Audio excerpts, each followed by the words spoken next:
Good morning, students. Welcome to EduCraft Academy, Crafting Young Minds. So आज हम इस chapter का सेकंड पार्ट पढ़ने वाले हैं, ठीक है? मतलब फर्स्ट पार्ट हो चुका है, second chapter that is the basic features of our constitution, या फिर हम कहेंगे the salient features of our constitution, right? ठीक है, इसका हम सेकंड पार्ट पढ़ने वाले हैं, मतलब पार्ट सेकंड, जिसके अंदर राइट हम पढ़ने वाले हैं 10 point, second point that is the federal in structure and unitary in spirit. Okay, ठीक है, बहुत ही छोटा टॉपिक है, तो शायद मैं ये वाला पार्ट भी कंटिन्यू करूंगा, थर्ड वाला, the cabinet system and the parliamentary form of government और the parliamentary form of government. Last video lecture में मैंने ये वाला पॉइंट खत्म कर दिया था, रिटन एंड लेंथी कॉन्स्टिट्यूशन, जिसके अंदर I think around about 6 points were there, और आपको कुछ मैंने कमेंट करने के लिए भी कहा था, राइट? आई होप आपने कमेंट किया होगा, मैंने अभी तक चेक नहीं किया, लेकिन चेक करूंगा, राइट? ओके, चलिए अब शुरू करते हैं नेक्स्ट पॉइंट, जो नेक्स्ट स्लाइड है। इसके बाद हम लोग ये पढ़ चुके थे सब कुछ, okay? Written and lengthy constitution ये हो गया था, राइट? अब टिल एफ भी कंप्लीटेड, लास्ट लेक्चर में मैंने यहाँ तक कंप्लीट किया था, ओके? ठीक है, अब यहाँ से शुरू करते हैं, right? So federal in structure and unitary in nature, मतलब क्या है कि हमारा जो कॉन्स्टिट्यूशन है, सबसे पहले तो आपको ये वर्ड पता होना चाहिए कि what is the meaning of this word, that is federal structure. देखिए, यहाँ पर फेडरल का मतलब होता है, या फेडरल स्ट्रक्चर का मतलब होता है कि जो भी पावर्स है, ठीक है, जो भी पावर्स इन अदर सेंस, जो भी एडमिनिस्ट्रेटिव पावर है, ओके, ठीक है, राइट? तो ये सारे के सारे जो एडमिनिस्ट्रेटिव पावर है, they have been divided, divided mean what? Divided between the center and states, okay, right? तो जो सेंटर है या स्टेट्स है, उनके बीच में जो पावर्स है वो डिवाइड किए गए, इसको हम कहते हैं फेडरल स्ट्रक्चर, ओके? जैसे कि फॉर एन एग्जांपल, हमारा सेंटर कहाँ पर है? Our capital, right? ठीक है, और वहीं पे हमारा कहेंगे सेंट्रल गवर्नमेंट है, ठीक है, राइट? ये हमारा सेंट्रल गवर्नमेंट है। अब इसी के नीचे क्या है? India is a union of states, right? है ना? We have a union of states. India क्या है?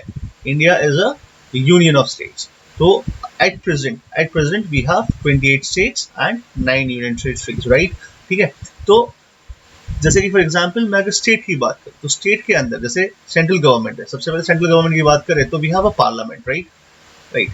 और यही पार्लियामेंट के अंदर we have different organs, that is Lok Sabha, Rajya Sabha and president, ठीक है, राइट? तो वैसे ही जब हम स्टेट गवर्नमेंट की बात करते हैं, जहां पर पावर डिवाइडेड है, इनको भी एडमिनिस्टर करना है, तो इनके पास क्या होता है? इनके पास होता है विधानसभा, और we can say legislative assembly, ठीक है, फिर होता है Vidhan Parishad, right? That is legislative council and governor, ठीक है, राइट? तो ये सारी चीजें वहां पर होती है। तो क्या है कि फेडरल नेचर है हमारा, ठीक है, राइट? ये लोग स्टेट के पीछे ध्यान देते हैं और ये सारा के सारा सेंटर के पीछे ध्यान देते हैं, ओके, ठीक है? So this is known as federal structure. अगर आपको पूछे एग्जाम में कि what do mean by federal structure, तो ये सब समझाने की जरूरत नहीं है, तो मैंने आपको समझाने के लिए समझाया, right? By giving an example. आपको सिर्फ इतना ही लिखना है कि वेयर द पावर्स नहीं, एडमिनिस्ट्रेटिव पावर्स, ठीक है? आप एडमिनिस्ट्रेटिव या फिर कहेंगे ये भी है, ओके, एडमिनिस्ट्रेटिव पावर, और we can say the governing powers are divided between, पहले स्टेट्स नहीं आएगा, पहले आएगा centre and states, okay, right? तो इसको हम कहते हैं फेडरल स्ट्रक्चर, राइट? ठीक है, चलिए अब नेक्स्ट देखते हैं इसके बाद, ओके, ये रहा नेक्स्ट।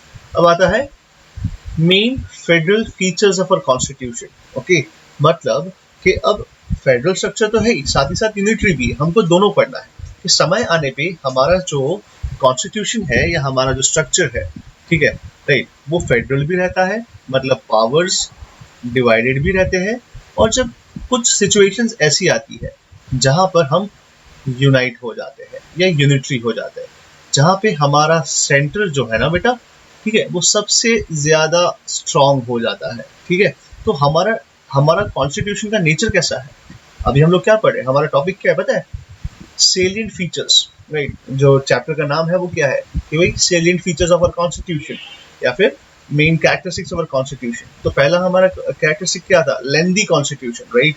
तो लेंथी कॉन्स्टिट्यूशन मैंने आपको बताया 6 पॉइंट्स के what makes our constitution voluminous, okay, ठीक है। तो यहाँ पर सेकंड पॉइंट जो है वो क्या है कि हमारा कॉन्स्टिट्यूशन कैसा है, भाई हमारा कॉन्स्टिट्यूशन फेडरल इन नेचर है एंड आते आते यूनिटरी भी हो जाता है, ठीक है, ओके, ये वाला है ना, federal in structure and unitary in nature, right. तो हमारा स्ट्रक्चर कैसा है, फेडरल है, ठीक है, और यूनिटरी कब होता है, जब सेंटर पूरा पावर सारे स्टेट से ले लेता है, ठीक है, कैप्चर कर लेता है, ओके। तो देखते हैं फेडरल स्ट्रक्चर कैसा है, पहले फेडरल स्ट्रक्चर समझते हैं क्या है, ठीक है। तो पहला पॉइंट तो वही लिखा है, ठीक है, that is, let me change the marker,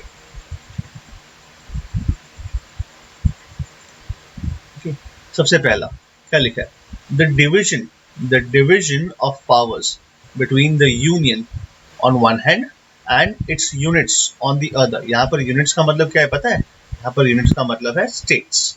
अब ये स्टेट्स का मतलब क्या, तो Maharashtra, Gujarat, this one, okay, ठीक है। जो फर्स्ट लेक्चर में सिखाया था वो स्टेट था, वो कंट्री था, ठीक है, with respect to the country उसको हम स्टेट कहते हैं। यहाँ पर units on the other hand, right? That is states like Gujarat, Maharashtra, and all that. Okay, ठीक है. So division of powers between the union on one hand and the units on the other. ठीक है. अब इसके बाद the Indian Constitution is both written and rigid. ठीक है. अब देखिए इसका और एक भी नेचर है. ये नेचर मैं आपको हो सकता है क्लास में समझाऊं, जब मिलूं तब, यहाँ पर अभी समझाने की थोड़ा बहुत कोशिश करता हूँ. ठीक है. क्या है हमारा जो कॉन्स्टिट्यूशन है, ठीक है, वो समय आने पे कैसा है पता है, रिजिड है, ठीक है, राइट। अभी रिजिड का मतलब क्या है पता है, स्ट्रॉन्ग, जो आसानी से टूटे नहीं, ठीक है, ऐसा भी कह सकते हैं। यहाँ पर जो आसानी से इसको हम मोल्ड नहीं कर सकते, इसको हम चेंज नहीं कर सकते, ठीक है, आसानी से चेंज नहीं होता, तो ये बहुत ही रिजिड है, ठीक है। लेकिन साथ ही साथ फ्लेक्सिबल भी है, ठीक है, लेकिन इतना भी फ्लेक्सिबल नहीं है कि हर दूसरे दिन इसको आगे चेंज कर दो, हर no we come on every second day and इसको बस चलो आज मन हुआ तो उसको चेंज कर दिया, नहीं, इतना भी फ्लेक्सिबल नहीं है और इतना भी रिजिड नहीं है कि नो इम्पॉसिबल है कि इसको मोल्ड ना कर सके या इसके अंदर हम कुछ चेंज ना कर सके। सो क्या है, थोड़ा बहुत रिजिड भी है, राइट, साथ ही साथ थोड़ा बहुत फ्लेक्सिबल भी है, ओके, ठीक है। अब फ्लेक्सिबल मतलब अब आप लोग कहेंगे सर चेंज का मतलब क्या, चेंज का मतलब यही बेटा, अमेंडमेंट्स, ठीक है, ठीक है, इसमें कुछ सुधारा वधारा, टू बी प्रिसाइज, या इन गुजराती है ना, इस आमा के सुधारो वधारो ना करी शकाय, ऐसा नहीं है, right. We can easily amend, ठीक है, we can easily change a constitution, लेकिन इतना इजीली नहीं कि भाई ना एकदम नो खिलौना हो गया कॉन्स्टिट्यूशन के भाई जब मन चाहता उसको चेंज कर दिया, नहीं, इतना रिजिड भी नहीं कि नो हम इसको चाहकर भी चेंज नहीं कर सकते, राइट, ठीक है। सो हमारा कॉन्स्टिट्यूशन कैसा है, रिटन तो है ही, साथ ही साथ रिजिड भी है, right. And the division of powers, देखिए आ गया फेडरल स्ट्रक्चर, इसका मतलब यही होता है, the division of powers has been put in black and white, सब कुछ लिखा है, ठीक है, कहीं पर कोई भी कंफ्यूजन नहीं होगा आप लोगों को, राइट। चलिए अब आगे देखते हैं। एंड इंडिपेंडेंट जुडिशियरी और supreme court has been set up in India, right, to settle the disputes between the center and states और between two or more states, ठीक है। अब यहाँ पर क्या लिखा है, इंडिपेंडेंट जुडिशियरी, इसका मतलब क्या, आजाद जुडिशियरी कह सकते हैं ऐसा, यस, हमारा जुडिशियरी आजाद है, किससे आजाद है, मेजरली कहेंगे हमारे लेजिस्लेचर से आजाद है, यस, आजाद है, हमारे एग्जीक्यूटिव से आजाद है, यस है। तो क्या है कि इन सब का कोई भी अफेक्ट नहीं पड़ना चाहिए हमारे जुडिशियरी में, ठीक है, right. So an independent judiciary और the supreme court has been set up in India to settle the disputes. जो भी डिस्प्यूट्स होंगे, चाहे वो हमारी सेंट्रल गवर्नमेंट और स्टेट गवर्नमेंट के बीच में हो या फिर दो या दो से ज्यादा स्टेट्स के बीच में हो, तो ये सारे के सारे हमारे फीचर है किसके, फेडरल स्ट्रक्चर के। ओके ठीक है, चलिए नेक्स्ट देखते हैं। इसके बाद अब आता है, अब देखिए, अब इसके बाद क्या लिखा है, लिखा है कि कुछ ऐसे पॉइंट्स है जहां पर हमारा जो सेंटर है वो स्ट्रांग हो जाता है। ठीक है, यस, क्योंकि आफ्टर ऑल ये सेंटर ही तो है जो पूरा देश संभालता है। ठीक है, तो we have a strong centre. ठीक है, चलिए देखते हैं किस तरीके से है। राइट, देखिए क्या लिखा है। सबसे पहले तो आपको समझना पड़ेगा कुछ चीजें, जैसे कि है ना, थोड़ा कॉन्स्टिट्यूशन के अंदर जाते हैं, कुछ आपको कॉन्सेप्ट समझाता हूँ। राइट, जनरली हमारे पास 3 लिस्ट होती है कॉन्स्टिट्यूशन में। There are 3 list, union list, ठीक है, फिर आता है state list and concurrent list. ठीक है, हालांकि this is a part of 10th standard, लेकिन अभी समझा देता हूँ। और एक दूसरा भी है, दैट इज रेसिड्यूरी सब्जेक्ट्स। ठीक है, लेकिन अभी हमको ये नहीं पढ़ना है, अभी फिलहाल इसके साथ डील करते हैं। ठीक है, राइट, अब देखिए इसके अंदर around about 100 subjects are there. ठीक है, इसके अंदर अराउंड अबाउट 47, इसके अंदर अराउंड अबाउट 66 और 65 सब्जेक्ट्स आर देयर। ठीक है, अब देखिए क्या होता है कि यूनियन लिस्ट में कुछ ऐसे सब्जेक्ट्स होते हैं, for example defence, for example defence, ठीक है, communication, right, this are subjects etcetera. तो ये सब्जेक्ट्स है, right.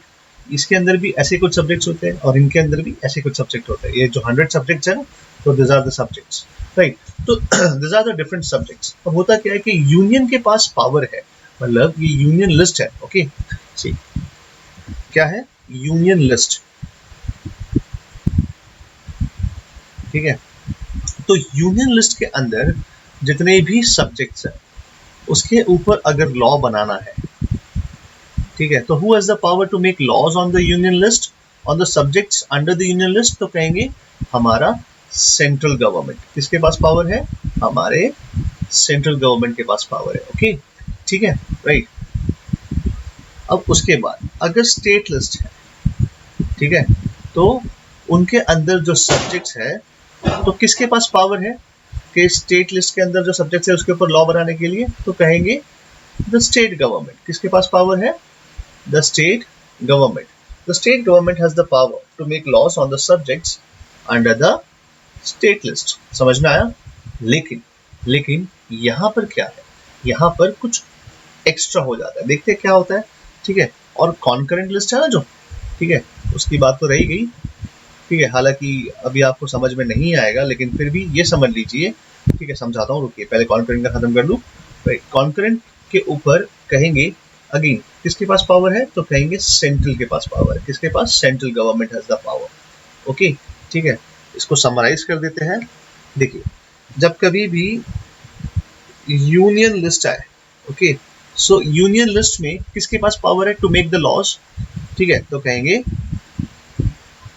The central government. Okay ठीक है, स्टेट लिस्ट के पास अगर स्टेट लिस्ट पे कोई लॉज बनाना है तो हु हैज द पावर, तो कहेंगे द स्टेट गवर्नमेंट्स, राइट। ठीक है, अभी फिलहाल इन दो से डील करते हैं पहले, ठीक, कॉन्करेंट का बाद में। समझ में आया बेटा? ठीक है, चलिए अब देखते हैं आगे क्या लिखा है। The power to make laws on the subject under the union list is with the centre. Union list किसके पास पावर है, सेंटर के पास। तो हो गया हमारा सेंटर स्ट्रॉन्ग, यस, क्योंकि यूनियन लिस्ट में इंपॉर्टेंट सब्जेक्ट्स है। जैसे कि फॉर एन एग्जाम्पल क्या है, हमारा डिफेंस, यस, ठीक है, डिफेंस एक सब्जेक्ट है। ठीक है, वो 100 सब्जेक्ट्स है ना इसके पास, ठीक है, उसके अंदर एक सब्जेक्ट है दैट इज डिफेंस। तो डिफेंस एक बहुत इंपॉर्टेंट सब्जेक्ट है, राइट, जो हमारा सेंटर कंट्रोल करना चाहिए। तो यस, इंपॉर्टेंट सब्जेक्ट किसके पास है, हमारे सेंटर के पास है। ठीक है, चलिए अब नेक्स्ट देखते हैं इसके बाद। Next point, the central government has much greater finances under its control. Yes, ये भी है इंपॉर्टेंट, है ना। तो फाइनेंस भी is a part of what, finance is a subject which is a part of what, which is a part of union list. तो ये किसके पास है? सेंट्रल गवर्नमेंट के पास है, इसीलिए हमारा सेंटर क्या है? स्ट्रॉन्ग है, ठीक है, राइट।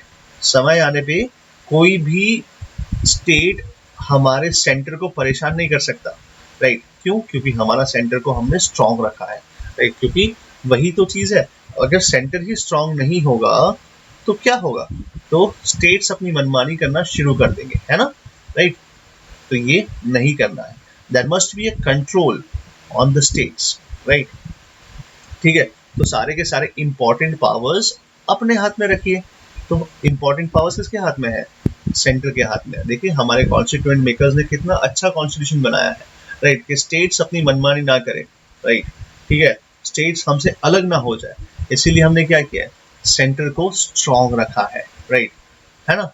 ओके, चलिए अब नेक्स्ट देखते हैं इसके बाद जो नेक्स्ट टॉपिक है या नेक्स्ट पॉइंट है, ठीक है। I hope you are getting the point, okay, ठीक है। अब देखिए क्या लिखा है, the centre has been given an edge. यहाँ पे इसका मतलब समझाता हूं मैं, an edge even on the subjects mentioned under the state list and concurrent list. आ गया, ठीक है। तो देखिए क्या बोला है यहाँ पर, इजी वर्ड्स में समझे। एक बार फिर से इसको रीड करते हैं। The centre has been given an edge का मतलब एक मौका दिया है, एक सुपर पावर या फिर कहेंगे एक ब्रह्मास्त्र दिया है, even on the subjects mentioned under the state list and concurrent list। कैसे देखते हैं? अब देखिए मैंने आपको कहा कि स्टेट लिस्ट के अंदर जो सब्जेक्ट्स है, ठीक है, उसके ऊपर लॉ बनाना है। क्या बनाना है? लॉ। तो who has the power to make laws on the subjects mentioned under the state list? तो आप कहेंगे स्टेट गवर्नमेंट, राइट।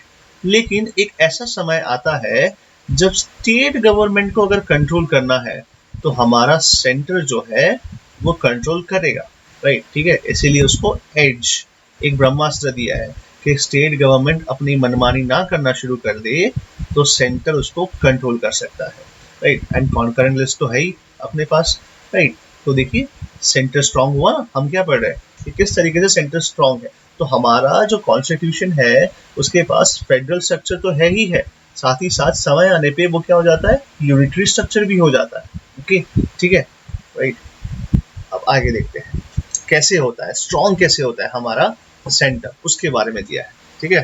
हालांकि देखते हैं कैसे। अब देखिए सबसे पहले हम देखते हैं इमरजेंसी, ठीक है। ये इमरजेंसी क्या होती है? तो generally we have 3 types of emergencies, okay, ठीक है। नेशनल इमरजेंसी, फिर नेक्स्ट आता है प्रेसिडेंट्स रूल,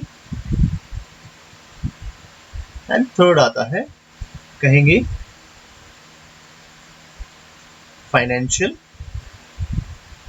इमरजेंसी, ओके। अब देखिए नेशनल इमरजेंसी क्या है, प्रेसिडेंट्स रूल क्या है, फाइनेंशियल इमरजेंसी क्या है, ये बाद में देखेंगे क्या है, 10th स्टैंडर्ड में देखेंगे। लेकिन अभी इमरजेंसी में क्या होता है कि कुछ ऐसी प्रोविजन है, खास करके नेशनल इमरजेंसी में और प्रेसिडेंट्स रूल में।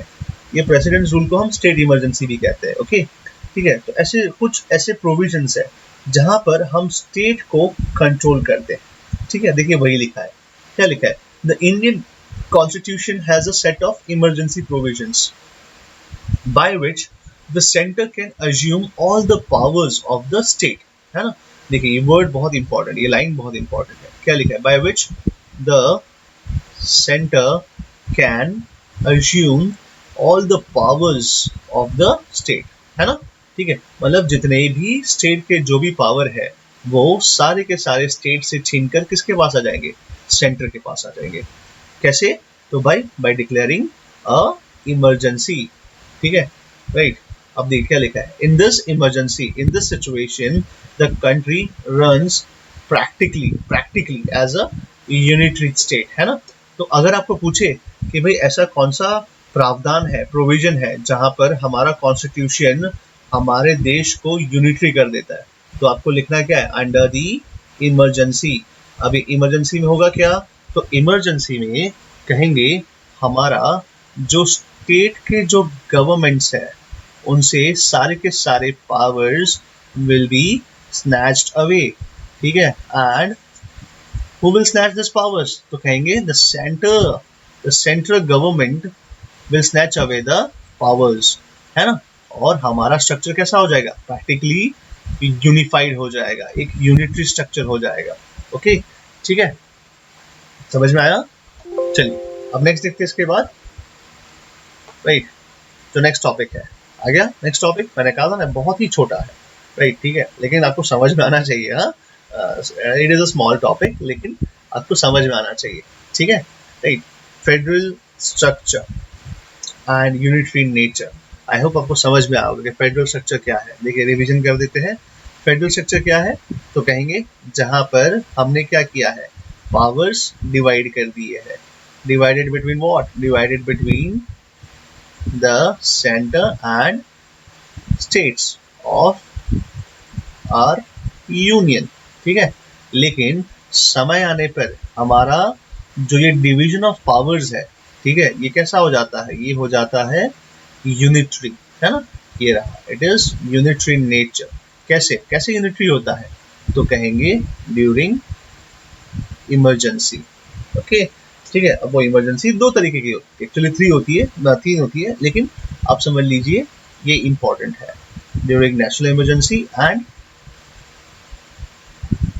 Presidents rule. ओके, ठीक है, I hope this point is clear to you. Second chapter, second point जो है वो क्लियर हुआ। ओके, चलिए अब नेक्स्ट देखते हैं उसके बाद। थर्ड पॉइंट क्या है, कैबिनेट सिस्टम और पार्लियामेंट्री फॉर्म ऑफ गवर्नमेंट। ठीक है, सबसे पहले तो आपको समझना पड़ेगा कि भाई कैबिनेट क्या होता है, राइट, और उसके पहले आपको समझना पड़ेगा काउंसिल ऑफ मिनिस्टर्स क्या होते हैं। ठीक है, चलिए देखते हैं, मैं आपको समझाता हूँ क्या होता है ये सब चीजें, लेकिन उसके पहले मैं थोड़ा आपको देखिए हम सब वोट करते हैं, ठीक है, पार्लियामेंट, आपको पता है parliament consist of Lok Sabha and Rajya Sabha, ठीक है, लेकिन अभी लोकसभा की बात करते हैं। सपोज कहता हूं मैं बेटा, ठीक है, सपोज, हाँ, इसके ऊपर स्टार मार्क है, ठीक है, ये नो सपोज, अब सब आपको सपोज करना है, ठीक है, ये कुछ ओरिजिनल नहीं है, ओरिजिनल कुछ और है, मैं आपको 10th में सिखाऊंगा, अगर अभी सिखा दूंगा तो 10th में क्या सिखाऊंगा, ठीक है। तो देखिए सपोज 500 मेंबर्स आर देयर, कितने members are there, 500। Out of this 500 अगर मुझे मेजॉरिटी चाहिए, मेरी पार्टी है, तो मुझे गवर्नमेंट फॉर्म करनी है, तो मुझे कितने वोट्स चाहिए, कितने लोगों का सपोर्ट चाहिए, तो मुझे चाहिए 50% प्लस 1, दैट इज कितने, 50% मतलब कितना, 250 members plus 1, that would be equals to 251 members, है ना। ठीक है, अगर मेरे पास 251 मेंबर्स है तो क्या मैं गवर्नमेंट फॉर्म कर सकता हूँ, यस, क्योंकि हमेशा गवर्नमेंट कहाँ से फॉर्म होती है, लोकसभा से फॉर्म होती है, ठीक है, तो गवर्नमेंट फॉर्म हो गई, राइट, समझ में आ रहा है। ओके, या वापस समझाऊं, देखिए ओके, क्या होता है, कैबिनेट सिस्टम समझा रहा हूं आपको, ठीक है, राइट, अभी मैं ये पॉइंट शुरू नहीं किया हूं, मैं आपको समझा रहा हूं कैबिनेट सिस्टम क्या होता है, what we mean by cabinet. देखिए अगेन पार्लियामेंट है, क्या है, पार्लियामेंट। अब ये parliament has 3 organs, first is Lok Sabha, second is Rajya Sabha and दूसरे जो होते हैं वो होते हैं हमारे प्रेसिडेंट। ओके, ठीक है, राइट। अब जो है यहाँ पर जो भी गवर्नमेंट फॉर्म होती है वो लोकसभा से होती है। लोकसभा में सपोज 500 मेंबर्स आ जाए, कितने, इजी हो जाएगा। ओके, 500 मेंबर्स आ जाए, अगर मुझे गवर्नमेंट बनानी है, गवर्नमेंट फॉर्म करनी है, ठीक है, तो मुझे कितने मेंबर्स की सपोर्ट चाहिए, तो कहेंगे 50% प्लस 1, ठीक है, तो 500 का 50% कितना होता है, 250, ठीक है, और प्लस 1 दैट इज 251। अगर मुझे इतने मेंबर्स, मेरे पार्टी के मेंबर्स अगर लोकसभा में इलेक्ट हो जाते हैं तो मैं आसानी से गवर्नमेंट फॉर्म कर दूंगा, और इससे ज्यादा होते हैं, सपोज 300 होते हैं, तो मेरी गवर्नमेंट कैसी होगी, स्ट्रॉन्ग गवर्नमेंट होगी, क्योंकि मुझे बहुत ज्यादा बहुमत मिली है, ठीक है, राइट। अब यहाँ पे देखिए, तो ये जो 251 मेंबर्स है, ठीक है, मैं एग्जाम्पल ले रहा हूँ, ठीक है, ये सब सही नहीं है, मैं आपको समझाने के लिए बता रहा हूँ। तो ये 251 मेंबर्स क्या है पता है, मेरे काउंसिल ऑफ मिनिस्टर्स है, क्या है बेटा, this are my council of ministers, okay, ठीक है। Out of this council of ministers एक कौन बनेगा पता है? हमारे प्राइम मिनिस्टर बनेंगे। क्या बनेंगे? हमारे प्राइम मिनिस्टर। अब सोचिए कि प्राइम मिनिस्टर अकेले तो पूरा देश नहीं चला सकते ना, राइट? तो इनको हेल्प करने के लिए कहेंगे यही काउंसिल ऑफ मिनिस्टर्स में से कुछ इंपॉर्टेंट मेंबर्स को ये लेते हैं अपने साथ, अपनी टीम फॉर्म करते हैं जस्ट टू प्ले क्रिकेट, है ना? हम लोग क्या बचपन में नहीं खेलते क्रिकेट खेलते थे, तो क्या ये मेरी टीम में, ये मेरी टीम में एंड ऑल दैट, राइट? तो सबको हम टीम अप करते हैं। और जैसे कि for example different portfolios are there, okay, right? अगर गवर्नमेंट की बात करूं तो डिफरेंट पोर्टफोलियोज आर, जैसे कि हमारा डिफेंस मिनिस्ट्री, है ना, ठीक है। फिर हमारा फाइनेंस मिनिस्ट्री, राइट? फिर कहेंगे कि डिफेंस, फाइनेंस, एजुकेशन, ठीक है, होम मिनिस्ट्री। तो ये सब different ministries are there. Now this different ministries, ठीक है, ये कुछ मेंबर्स इनको होल्ड करेंगे, ये सारी मिनिस्ट्रीज को होल्ड करेंगे, और उनको हम क्या कहेंगे? Defence minister, finance minister, education minister, home minister, ठीक है, राइट? तो ये हो गया, ये जो है बेटा, ठीक है, इसको हम कहते हैं कैबिनेट। क्या कहते हैं? कैबिनेट, ठीक है। जो important portfolios, this are what? This are portfolios, ठीक है। क्या है ये? इंपॉर्टेंट पोर्टफोलियोज है। और ये इंपॉर्टेंट पोर्टफोलियोज कौन संभालते हैं? तो कहेंगे हमारा कैबिनेट मेंबर्स। कौन संभालते हैं? कैबिनेट मेंबर्स, ठीक है, समझ में आया? और दिस कैबिनेट मेंबर्स, ठीक है, they are what? They are part of parliament, they are all members of parliament, okay, ठीक है। आई होप आपको समझ में आया होगा ये पूरा के पूरा चीज। अगर समझ में नहीं आया तो फिर से मुझे कमेंट कीजिएगा या मुझे व्हाट्सएप कीजिएगा, मैं आपको फिर से समझाऊंगा ये चीज क्या है, राइट? तो अब समझ में आया what is the meaning of cabinet, ठीक है। कुछ नहीं, जो इंपॉर्टेंट पोर्टफोलियोज है, ठीक है, वो प्राइम मिनिस्टर को हेल्प करने के लिए।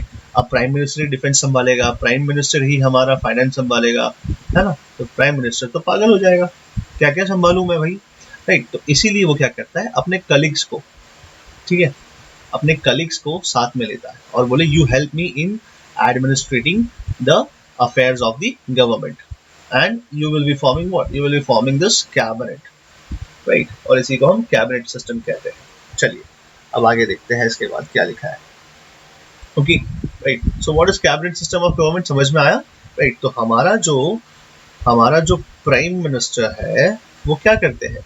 वो अलग अलग मेंबर्स को, ठीक है, साथ में लेकर चलते हैं and this is known as cabinet ministers, okay, ठीक है। तो cabinet system of government, this is cabinet system of government, right? I hope आपको समझ में आया होगा ये सब चीजें। चलिए नेक्स्ट देखते हैं इसके बाद। तो अभी तक मैंने खत्म नहीं किया, ओके, ठीक है। अब देखिए आगे नेक्स्ट जो पॉइंट है, ठीक है, पॉइंट समझाने से पहले मुझे आपको समझाना है और एक चीज, that is the executive body, ठीक है। अब देखिए एग्जीक्यूटिव कौन कौन होता है? तो जो एग्जीक्यूट करते हैं हमारे लॉज, जो इंप्लीमेंट करते हैं हमारे लॉज, ठीक है, उनको हम एग्जीक्यूटिव कहते हैं। जैसे कि फॉर एन एग्जाम्पल हमारे prime minister, he is the executive plus he is the head of the government. कौन है वो? He is the head of the government, ठीक है, right? Elected head of the government. I would suggest यहाँ पर मैं और एक वर्ड लगा देता हूँ, ही इज द इलेक्ट, इनको इलेक्ट किया गया है ना, so he is the elected head of the government, right? अब इनके बाद हमारे कहेंगे जितने भी काउंसिल ऑफ मिनिस्टर्स है ना, राइट? वो सारे के सारे, फिर हमारे प्रेसिडेंट, फिर हमारे वाइस प्रेसिडेंट, ठीक है, ये सारे के सारे they consist of what? They consist of executive body of what? Of our legislature. Legislature में कौन कौन है? तो कहेंगे लोकसभा एंड राज्यसभा, ठीक है, they are the sorry they are the legislature, okay, ठीक है। अब देखिए आगे क्या लिखा है, लिखा है दो the president of India is the head of the executive. सही बात है, ठीक है, कि हमारे जो प्रेसिडेंट है, ठीक है, ही is the head of the executive. कौन है? एग्जीक्यूटिव जो अभी बताया उन सब के हेड है, जितना भी काम होता है ना सब के सब प्रेसिडेंट के नाम पे होता है, लेकिन लेकिन सिर्फ नाम के लिए हेड है। ओके, जो रियल पावर्स है, ठीक है, वो किसके हाथ में है? हमारे प्राइम मिनिस्टर के हाथ में। तो ये लिखा है the real powers are vested और आर गिवन, है ना, with the cabinet which is responsible to the Lok Sabha. यहाँ पर कैबिनेट का मतलब यही है जो अभी आपको पिछले कुछ सेकेंड्स पहले सिखाया। एंड उनके हेड कौन है? हमारे प्राइम मिनिस्टर। ठीक है, तो जो रियल पावर है वो हमारे prime minister and his cabinet is having. Okay, ठीक है, समझ में आया? तो क्या है, हम लोग कैसे फॉर्म ऑफ गवर्नमेंट के पास है? हम लोग कैबिनेट फॉर्म ऑफ गवर्नमेंट को फॉलो करते हैं। कैसे फॉलो करते हैं? Cabinet form of government. Okay, ठीक है, आई होप आपको क्लियर हो गया होगा ये पूरा के पूरा टॉपिक। अब नेक्स्ट स्लाइड देखते हैं क्या लिखा है। अब some features of parliamentary form of government. अभी तक तो हमने सिर्फ इंट्रोडक्शन देखा, समझाया क्या है। अब नेक्स्ट देखते हैं some features of the parliamentary form of government कि पार्लियामेंट्री फॉर्म ऑफ गवर्नमेंट में क्या फीचर्स है। ठीक है, राइट, अब देखते हैं फर्स्ट वाला, in the parliamentary form of government. Again I am telling बेटा, देखिए parliament is consisting of many organs, three organs, right? The first one is the Lok Sabha, the second one is the Rajya Sabha, and third one is the president. लेकिन president is a part of what? Is a part of executive.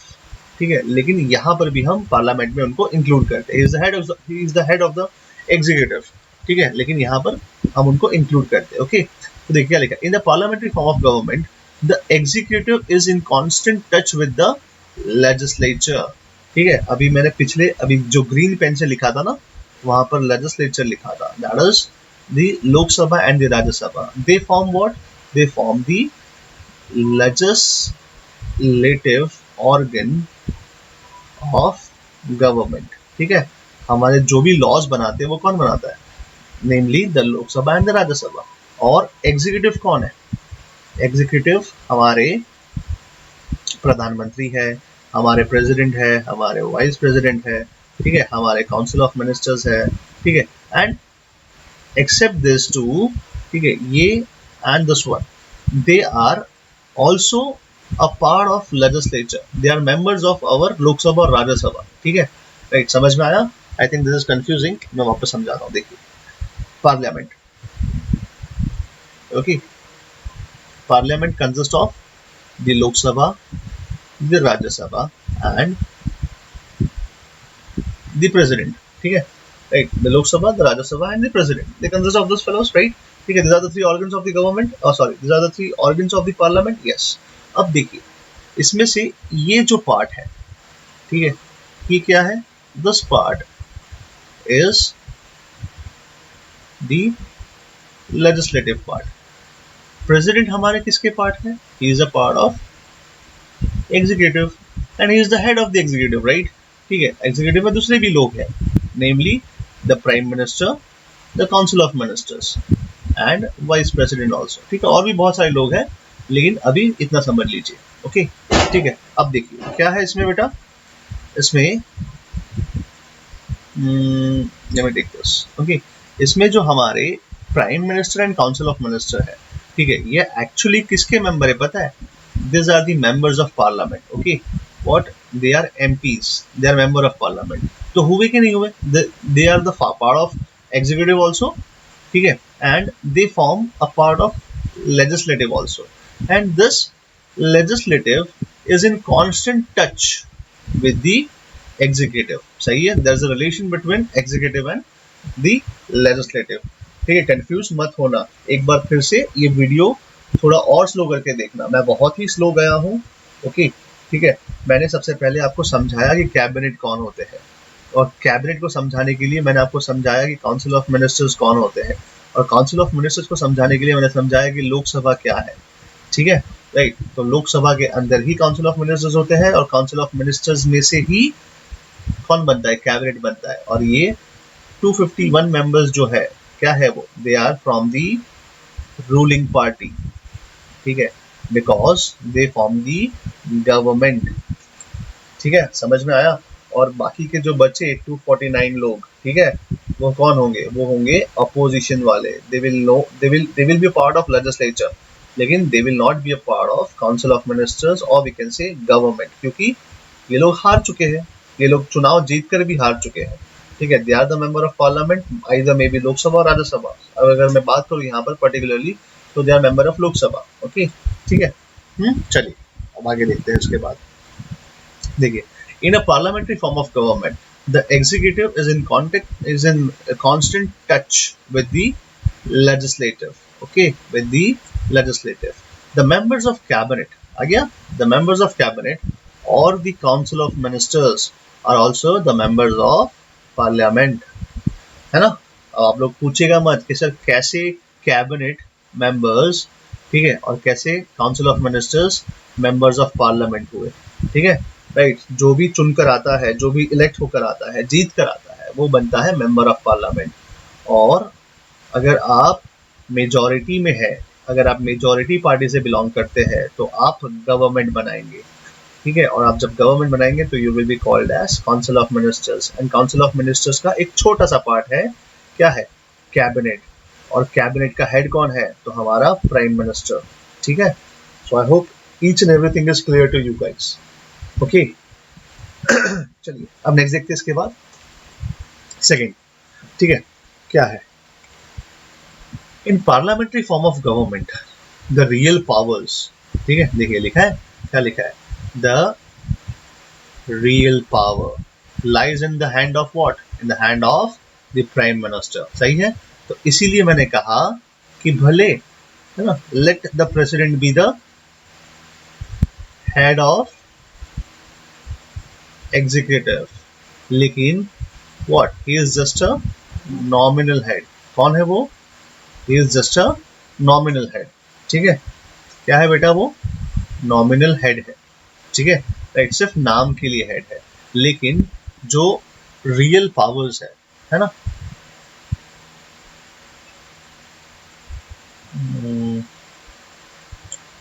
ठीक है, जो real powers है, ठीक है, किसके हाथ में है? वो हाथ में है हमारे प्राइम मिनिस्टर के, right. The real powers lie in the hands of the prime minister.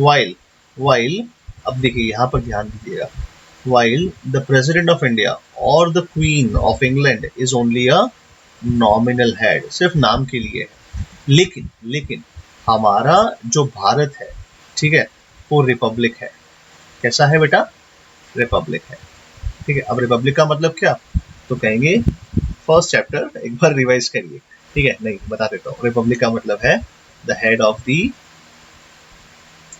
The state, the head of the country, ठीक है। लेकिन कैसे? ये इलेक्टेड हेड है। कैसे इलेक्टेड है बेटा? इलेक्टेड हेड है। लेकिन अगर क्वीन की बात करें, क्वीन ऑफ इंग्लैंड और किंग ऑफ इंग्लैंड, ठीक है, ये इलेक्टेड हेड नहीं है, इनको इलेक्ट नहीं किया जाता। ये तो क्या है? पुश्तैनी है, हेरिडिटरी है ना, ठीक है। उनके पापा सब लोग किंग ही थे, तो ये लोग भी किंग है। लेकिन हमारा भारत कैसा है? रिपब्लिक है, जहाँ पर द हेड है, हमारे कंट्री का जो हेड है, वो कैसा है बेटा? इलेक्टेड है। हम उनको इलेक्ट करते, हम तो नहीं करते, इनडायरेक्टली इलेक्ट करते हैं, ठीक है, राइट। चलिए अब आगे देखते हैं इसके बाद नेक्स्ट पॉइंट, राइट। यही पॉइंट अभी समझाने वाला था, वही पॉइंट यहाँ पर है, राइट। जो मैंने अभी लास्ट में समझाया वही पॉइंट यहाँ पर है। क्या लिखा है? लिखा है, note, even though the Indian parliamentary system is largely based on the British pattern, ठीक है, ब्रिटिश पैटर्न तो है ही, लेकिन कुछ फंडामेंटल डिफरेंस है। हालांकि हमने बोरो किया है, हमारा जो इंडियन कॉन्स्टिट्यूशन है वो कहीं ना कहीं ब्रिटिश पैटर्न के ऊपर डिपेंडेंट है, ठीक है। जैसे कि फॉर एग्जांपल हमारे यहाँ लोकसभा है ना और राज्यसभा है ना, तो उनके यहाँ हाउस ऑफ लॉर्ड्स है। क्या है? House of lords. और दूसरा है हाउस ऑफ कॉमन्स, ओके। तो कहीं ना कहीं ये उनकी लोकसभा है और इनकी राज्यसभा है, ठीक है, राइट। तो कुछ नहीं, सिर्फ नाम चेंज किया, बाकी पैटर्न तो सेम ही है ना। लेकिन कुछ बेसिक डिफरेंसेस है, फंडामेंटल डिफरेंसेस आर देयर। जैसे कि यहाँ पर क्या लिखा है? The president of India is an elected head of India या ऑफ द गवर्नमेंट या ऑफ द स्टेट, ठीक है। This makes us Republic. लेकिन on the other hand, the monarch, the king or the queen of Britain is what? Is Pushtani, is hereditary in nature, ठीक है ना। Right. तो यही मैंने आपको समझाया अभी पिछले वाले स्लाइड में। समझ में आया बेटा? ठीक है, चलिए अब नेक्स्ट देखते हैं इसके बाद सेक्युलर स्टेट। अगेन क्या है, चैप्टर नंबर 1, राइट। तो ये वाला जो टॉपिक है मैं आपको नेक्स्ट लेक्चर में समझाऊंगा, सेक्युलर स्टेट क्या होता है। ठीक है, हालांकि आपको पता ही है फर्स्ट चैप्टर का आपका रिपीटेशन ही है, ओके ठीक है, लेकिन इसको हम नेक्स्ट लेक्चर में कंटिन्यू करेंगे। आई होप आपको समझ में आया होगा जो समझाया है मैंने। ठीक है, चलिए अब नेक्स्ट लेक्चर में जब कभी भी आएंगे हम लोग, तो हम लोग पहले 2 वीडियो का थोड़ा बैकअप लेके आएंगे, ठीक है, राइट, या फिर टेक्स्ट बुक को रीड करके आएंगे ताकि आपको जो है कंफ्यूजन ना हो। ओके, चलिए बाय बाय, शुभ रात्रि, शब खैर, स्टे होम, स्टे सेफ।